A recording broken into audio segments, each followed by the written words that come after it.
Senapati District ki manung sanna laiba Maremai Liangmai Naga Khulgi Lamsing Khulasigi Hana Chairman Oramba RK Ramping na Senapati District ke Tapho Kuki Village ki Chief Lengkhomang Songloida Yonthok Lambagi Matangda Leiriba issue asida NSN IM support tokshin bagaloina RK Ramping da support tokshali haiduna Khulasigi miyamna yaning da bapungdok lingai mamang thagi tang kunthra mathoida NSN IM ge Kada Singna Ayuk Angan Madalaga Khulasigi miyam da phusaiba amade nampuda tanthokre haire awaba tarba khunja sing hozik thonglang akutpa hairiba khulasida sangna phumlawduna leire maremai khunge khunja sing kudongsa da bakya mayuknare makhoigi Khulda lehoba yum singsu chauna amata thokre haire thodok asigi matangda Maremai Baptist Fellowship Senapati District ke pastor Pausui Bau Newmaina haikivada Liangmai customary logi matungina RK Ramping gi mathakta action lokhatpani masida atopa purupna amadi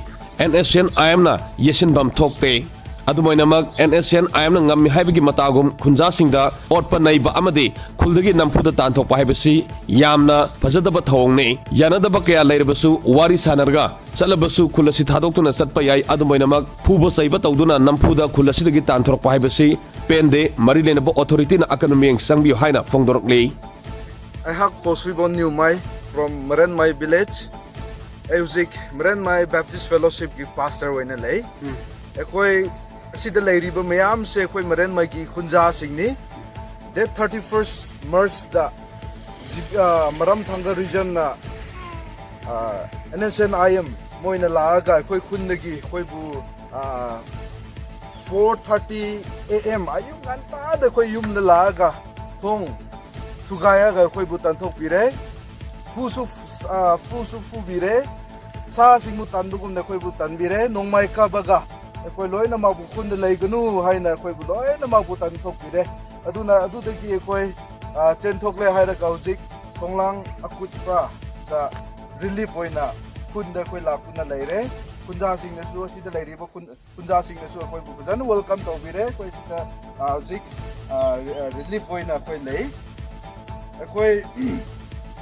asigi thokiba thodok se amna pende aibudi koi pastor fobusu aibusu phajana mo koi se fubire ishor gi ming paire hairaga jisu christani haina moina pangla lobase ai yam pende haibudi pastor fobusu fubangamba adugumba government adugumba nation ase karamba nation no kamaina moina tawriba mayam se yamna chumde haibase haininge moi lakpu matam de koi su mokoi bu request tawbani koi wari saraga koi chat so koi chat ge haina haibani adu mokoi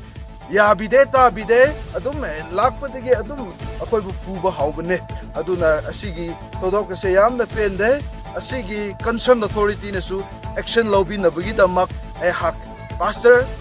possible new maina request tawjari thank you Manipur ki Tuan ba MPS amasung IPS police officers sing makoi gi posting mafam sing hongdo hongjin tawkre Department of Personnel and Administrative Reforms ki Joint Secretary Laisram Radhakantana thokiba order magi matungina Zuribam gi SP Sheikh Muhammad Zaib Zakirna SP Kaksing oina thokpurgani loinana Kaksing gi SP oirambi Priyadarshini Laisramna Zuribam gi SP oina phampurgani hairi Masigi matakta tuan ba MPS officer tara amasung IPS officer anigi posting su hongdo honjin tawkre Imphal West ki additional SP operation oiramba Moirangthem Amit Singh MPS asi ahanba battalion Manipur Rifles ki deputy commandant oina thokpurgani